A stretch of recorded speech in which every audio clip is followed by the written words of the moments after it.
Hello student, मैं Lokesh Kumar Sharma, PGT biology. मैं आपका श्री जी पब्लिक स्कूल में की ओर से हार्दिक स्वागत करता हूँ। सबसे पहले मैं आपको रिप्रोडक्शन इन ऑर्गेनिक चैप्टर पढ़ाया था। उसके बाद second chapter sexual reproduction in flowering plants. Second chapter है sexual reproduction in flowering plant. Sexual reproduction in flowering plant देखते हैं हम सबसे पहले फ्लावर्स के बारे में। किसके बारे में? फ्लावर्स जो होते हैं, हम सभी को पता है कि फ्लावर्स को देख के हम उनकी सुगंध है, उसको देख के उनकी कलर को देख के अट्रैक्ट होते हैं। ये सब चीज़ें देखी जाती है, हम उसको देख के अट्रैक्ट होते हैं, ये आपको पता है। लेकिन उनका मेन पर्पस क्या है इन प्लांट्स में? किसका? फ्लावर्स का मेन पर्पस है सेक्सुअल रिप्रोडक्शन। क्या है? Sexual reproduction. क्लियर है? सेक्सुअल रिप्रोडक्शन में सबसे पहले रिप्रोडक्शन के लिए क्या चाहिए? फ्लावर्स चाहिए। ये मैंने आपको बता ही दिया था अभी कि फ्लावर्स जो होते हैं वो सेक्सुअल रिप्रोडक्शन के लिए होते हैं प्लांट में। फ्लावर्स को आपको पता है कि इनका हमारा पुराना रिलेशन चला रहा है ह्यूमन और फ्लावर्स का। अगर किसी पार्टी हो या कोई फंक्शन हो या कोई प्रोग्राम हो या कोई मैरिज हो या कोई आपके शोक की कंडीशन हो, कहीं पर कुछ घटना घट गई हो, वहाँ पर क्या है? फ्लावर्स का यूज होता है। लेकिन उससे अलग हम देखें तो फ्लावर्स के लिए क्या है? फ्लावर्स के लिए मेन फंक्शन है कि वो सेक्सुअल रिप्रोडक्शन करें। किसके लिए? प्लांट्स के लिए। सबसे पहले हम आज के लेक्चर में कुछ टॉपिक हैं या कुछ पॉइंट है जिनको हमें पढ़ना है। सबसे पहले flowers, second parts of flowers, third है मेल रिप्रोडक्टिव ऑर्गन जिसे हम स्टेमन बोल सकते हैं या एंडोसियम। क्लियर है? दोबारा देखते हैं मेल रिप्रोडक्टिव ऑर्गन, स्टेमन या एंडोसियम। इसके बाद आता है स्टेमन के पार्ट। किसके? स्टेमन मतलब मेल रिप्रोडक्टिव ऑर्गन के पार्ट। उसमें एंथर और स्ट्रक्चर ऑफ माइक्रोस्पोरियम, इनके बारे में पढ़ेंगे। सबसे पहले हम बात करते हैं फ्लावर्स की स्ट्रक्चर या फ्लावर्स का जो डायग्राम है किस तरीके से होता है। उसमें मेल रिप्रोडक्टिव ऑर्गन की क्या नाम है, फीमेल रिप्रोडक्टिव ऑर्गन की क्या नाम है। सबसे पहले फ्लावर्स की बात करते हैं। सबसे पहले थैलेमस। थैलेमस जो होता है सेंट्रल एक्सिस पर प्रेजेंट होता है और ये जो होता है फ्लोरल जो पूरा डायग्राम होता है, फ्लोरल पार्ट जो होते हैं फ्लावर्स के, वो सब थैलेमस के ऊपर की साइड प्रेजेंट होते हैं। ये थैलेमस जो होता है सेंट्रल एक्सिस में पाया जाता है। इसमें फ्लोरल पार्ट जैसे कि हम बात करते हैं सेपल्स जो होता है green leaf like structure part होता है। कैसा पार्ट होता है? Green leaf like structure part होता है। क्लियर है? सेपल्स जो होता है ये जब फ्लावर इमेच्योर होता है, बड कंडीशन में होता है। कैसी कंडीशन में? बड कंडीशन में। तो बड कंडीशन में जो होता है उसको प्रोटेक्ट जो करके रखता है रिप्रोडक्टिव ऑर्गन को, वो करके रखता है सेपल्स। कौन है? सेपल। इसके बाद आता है ये ग्रीन लीफ लाइक पार्ट है, आपको याद रखना है। इसके बाद आता है पेटल्स। पेटल्स मतलब colourful part of the flower. क्या है? Colourful part of the flower. किसको बोलते हैं? पेटल्स को। पेटल्स जो होता है आपका येलो कलर का हो सकता है, व्हाइट कलर का हो सकता है, रेड कलर का हो सकता है, पिंक कलर का हो सकता है। डिफरेंट टाइप से कलर्स होते हैं किसके? पेटल्स के। इसके बाद आता है आपका मेल रिप्रोडक्टिव ऑर्गन और female reproductive organ. Male reproductive organ को हम कॉमन बोल देते हैं स्टेमन। स्टेमन में कितने पार्ट आते हैं? 2 पार्ट्स। कितने पार्ट आते हैं? 2 पार्ट्स।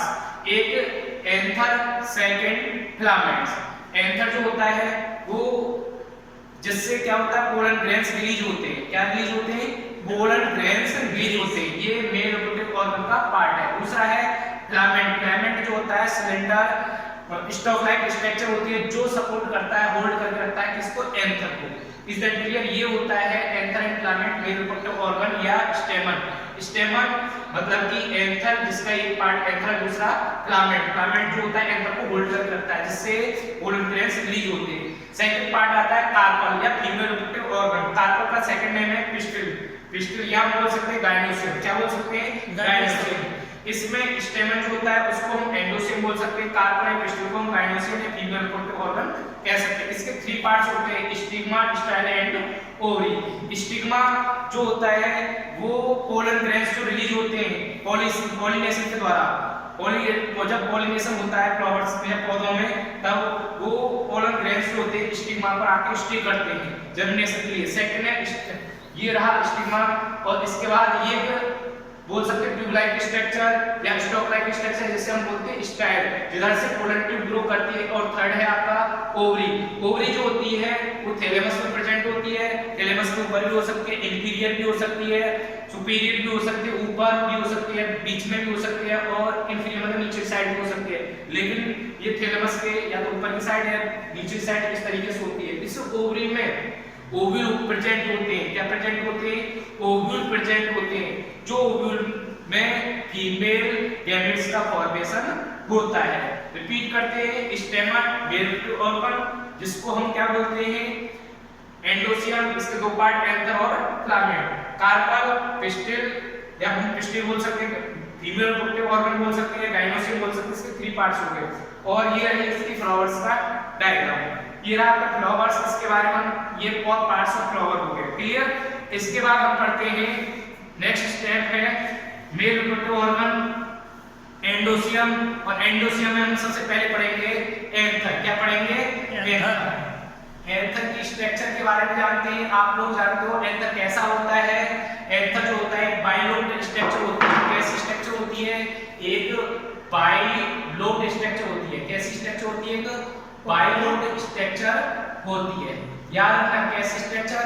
बाइलोब। उस बाइलोब में क्या होता है? थिका प्रेजेंट होते हैं। क्या प्रेजेंट होते हैं? थिका। कितने? एक लोब में 2 थिका होते हैं। लिख सकते हैं हम एंथर इज बाइलोब। क्या होता है? Anther is bilobe. याद रखना है आपको, एंथर जो होता है कैसा होता है? बाइलोब होता है। इसके बाद इसमें इसके हर लोब में 2 थिका प्रेजेंट होते हैं, मतलब कि 2 थिका। थिका मतलब 2 एरिया 2 रीजन, क्लियर है?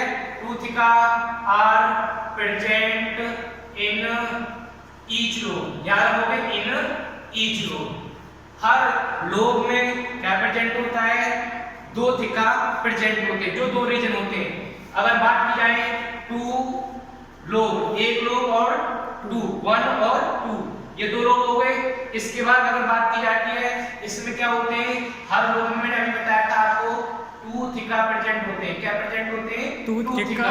Is that clear? अब हम एंथर की अब जो थिका होते हैं वो डेवलप हो जाते हैं माइक्रोस्पोरेंजिया में। किसमें? माइक्रोस्पोरेंजिया, जिन्हें हम पोलन सेक भी बोल देते हैं। किसमें डेवलप हो जाते हैं? माइक्रोस्पोरेंजिया, जहां पर किसका फॉर्मेशन होता है? पोलन ग्रेन्स का। देखते हैं स्ट्रक्चर ऑफ माइक्रोस्पोरेंजिया से पहले हम इसकी टीएस की स्ट्रक्चर पढ़ते हैं। किसकी? एंथर की टीएस। इस तरीके से टीएस होती है इसकी, एंथर की। Is that clear? अभी हम देखते हैं एंथर की टीएस। ये रहा एंथर, इस तरीके से एंथर की स्ट्रक्चर होती है टीएस, क्लियर है?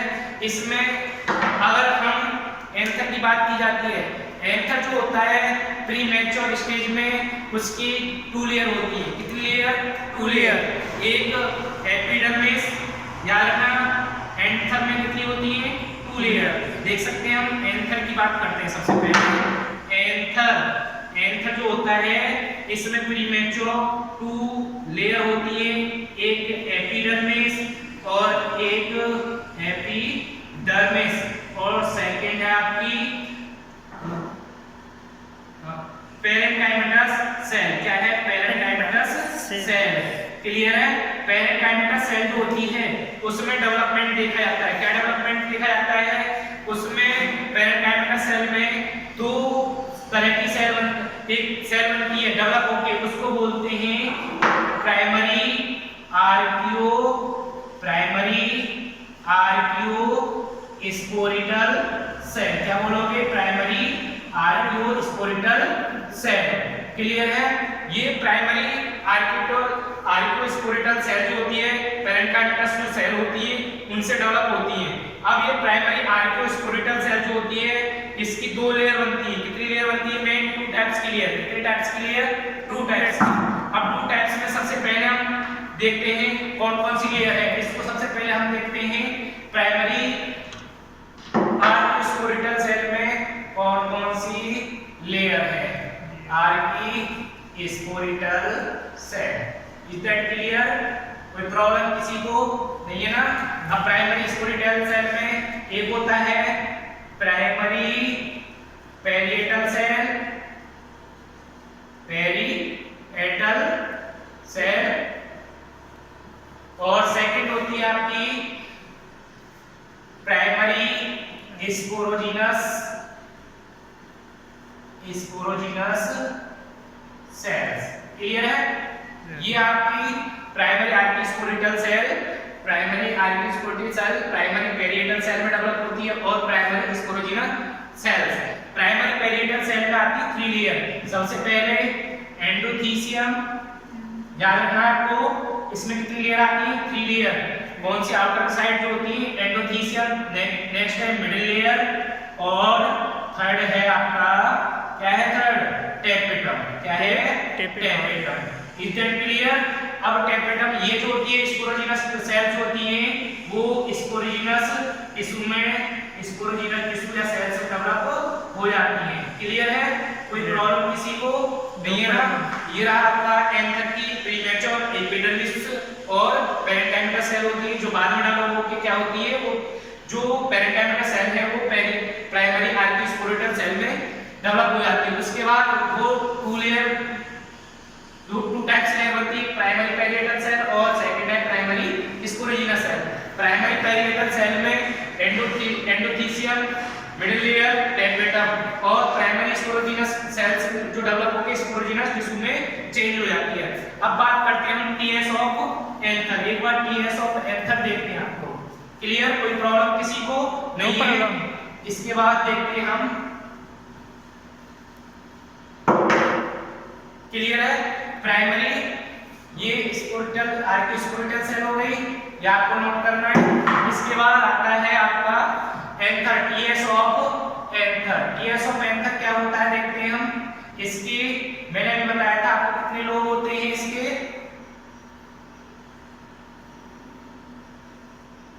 कितने लोग होते हैं? 2 लोग। कितने लोग होते हैं? 2 लोग। क्लियर? इसके बाद 2 लोग हो गए इसके। अब इसके 2 लोग जो होते हैं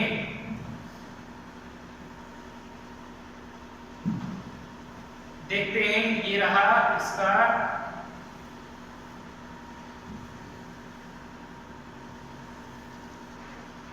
क्लियर है? इसके इस तरीके से 2 लोग होते हैं और 2 लोग में क्या होते हैं? 4 थिका होते हैं। 1 2 3 4 जो थिका जो होते हैं डेवलप होकर माइक्रोस्पोरेंजिया में चेंज हो जाती है। क्लियर है? ये टीएस ऑफ एंथर है। इसके बाद सबसे आउटर मोस्ट लेयर मैंने बताई थी एपिडर्मिस। क्या बताई थी? एपिडर्मिस। क्लियर है? सेकंड लेयर जो आती है इसकी वो आती है एंडोथीसियम। कौन सी आती है? एंडोथीसियम। ये है सेकंड लेयर एंडोथीसियम। क्लियर है? किसी को कोई प्रॉब्लम? एंडोथीसियम के बाद आता है आपका नेक्स्ट है नेक्स्ट लेयर आती है एंडोथीसियम के बाद मिडिल लेयर। कौन सी आती है? Middle layer. कोई प्रॉब्लम किसी को? No problem. इसके बाद आता है मिडिल लेयर। क्लियर है? इसके बाद इसमें जो अंदर एक लेयर होती है जो नरिशमेंट प्रोवाइड करती है उसको बोलते हैं टेपेटम। क्लियर? ये हो गया आपका स्ट्रक्चर ऑफ क्या है? Structure of anther. क्या है ये? Structure of anther. अगर हम इसके एक पार्ट की बात करें, इसकी एक पार्ट की, इसमें जो अंदर होता है याद रखना स्पोरोजिनस टिश्यू होता है। क्या होता है? Sporogenous tissue. क्लियर? अगर हम एक पार्ट की बात करें, एक पार्ट मतलब कि एक पार्ट में क्या बोलते हैं? माइक्रोस्पोरेंजिया। कितने माइक्रोस्पोरेंजिया है एंथर में? 4। कितने हैं? 4। क्लियर है? इसके बाद हम देखते हैं ये रहा आपकी structure of T S of anther. क्या है? T S of anther. क्लियर? इसके बाद आता है हमारा नेक्स्ट आपका एंथर के बाद माइक्रोस्पोरेंजियम की स्ट्रक्चर। माइक्रोस्पोरेंजियम माइक्रोस्पोरेंजियम की स्ट्रक्चर को आपको पता ही है, मैंने कितनी लेयर बनाई थी, एक epidermis, second endothecium, third middle layer, और अंदर जो होता है क्या होता है टेपिटम, और टेपिटम के अंदर क्या होता है स्पोरोजिनस टिश्यू। क्या बोलेंगे स्पोरोजिनस टिश्यू। ये स्पोरोजिनस टिश्यू जो होता है क्या स्पोरोजिनस टिश्यू, ये बाद में क्या होके डिफरेंशिएट होके डेवलप होके किसमें हो जाता है कोलन मदर सेल। किसमें कोलन मदर सेल। याद रखना आपको स्पोरोजिनस टिश्यू होता है डिफरेंशिएट डेवलप होके किसमें कोलन मदर सेल, जिसका दूसरा नाम है आपका कोलन मदर सेल का क्या नाम है बता सकते हैं, इसको हम बोल सकते हैं माइक्रोस्पोर मदर सेल। क्या बोलेंगे माइक्रोस्पोर मदर सेल। क्लियर? कोई प्रॉब्लम किसी को? नो प्रॉब्लम होती है। अब इसको हम दोबारा लेवल करते हैं एपिडर्मिस। क्लियर? किसी को कोई प्रॉब्लम? इसके बाद एंडोथीसियम, और इसके बाद आता है आपका एंडोथीसियम के बाद आता है आपका मिडिल लेयर, और इसके बाद आता है आपका मिडिल लेयर के बाद टेपिटम। क्या है ये टेपिटम। अब बात करते हैं इनके फंक्शन की। ये है structure of microsporangium, structure of microsporangium, structure of microsporangium. Clear है? स्पोरेंजियम याद हो गया आपको, ये है स्ट्रक्चर ऑफ माइक्रोस्पोरेंजियम। ये जो भी स्ट्रक्चर बनाई है मैंने, ये है आपकी स्ट्रक्चर ऑफ माइक्रोस्पोरेंजियम। टोटल जो डायग्राम है ये स्ट्रक्चर ऑफ माइक्रोस्पोरेंजियम में है। इसमें एपिडर्मिस सेल है आउटरमोस्ट जो प्रोटेक्टिव लेयर होती है, इसके बाद एंडोथीसियम, एंडोथीसियम जो होती है उसमें cellulose, pectin and lignin deposit होता है, उसमें प्रेजेंट होता है, जिसकी वजह से वो डेhiscence ऑफ एंथर में हेल्प करती है। किसमें डेhiscence ऑफ एंथर में। डेhiscence का मतलब होता है रप्चर या फटना। क्या होता है रप्चर या फटना होता है किसका एंडोथीसियम का। क्लियर है? एंडोथीसियम जो होती है ये जो होती है डेhiscence ऑफ एंथर में हेल्प करती है, क्योंकि ये सेलुलोज और पेक्टिन और इसके साथ लिग्निन की बनी हुई होती है। जैसे ड्राइनेस आती है तुरंत ये रप्चर होती है जहां पर डिपॉजिट नहीं हो पाता क्या लिग्निन, सेलुलोज और पेक्टिन। इसके बाद आता है मिडिल लेयर। मिडिल लेयर भी क्या करती है प्रोटेक्टिव होती है, और कुछ क्या होती है नरिशमेंट में भी हेल्प करती है। और लास्ट होता है टेपिटम। इसका ओनली क्या काम है फंक्शन, ओनली फंक्शन है इसका नरिशमेंट प्रोवाइड करना। किसको? स्पोरोजिनस टिश्यू को। किसको? Sporogenous tissue. कैसे करता है? क्योंकि इसमें लार्ज साइटोप्लाज्म होता है और उसके साथ साथ न्यूक्लियाई भी होते हैं, उन न्यूक्लियाई जिसकी वजह से वो हेल्प करते हैं किसमें नरिशमेंट में। अब आपने क्या पढ़ी स्ट्रक्चर ऑफ माइक्रोस्पोरेंजियम। क्या पढ़ी स्ट्रक्चर ऑफ माइक्रोस्पोरेंजियम। माइक्रोस्पोरेंजियम किसका पार्ट है एंथर का, जो थिका से डेवलप होता है। ये रहा आपका स्ट्रक्चर ऑफ माइक्रोस्पोरेंजियम। ये रहा आपका टॉपिक। क्लियर? क्या है स्ट्रक्चर ऑफ ये माइक्रोस्पोरेंजियम आपका कंप्लीट होता है। एंथर की भी आपने स्ट्रक्चर पढ़ ली पहले, इसके बाद पार्ट्स ऑफ स्टेमन भी आपने पढ़ चुके। नेक्स्ट स्ट्रक्चर पढ़ोगे पढ़ोगे आपको microsporogenesis. Is that clear? Clear.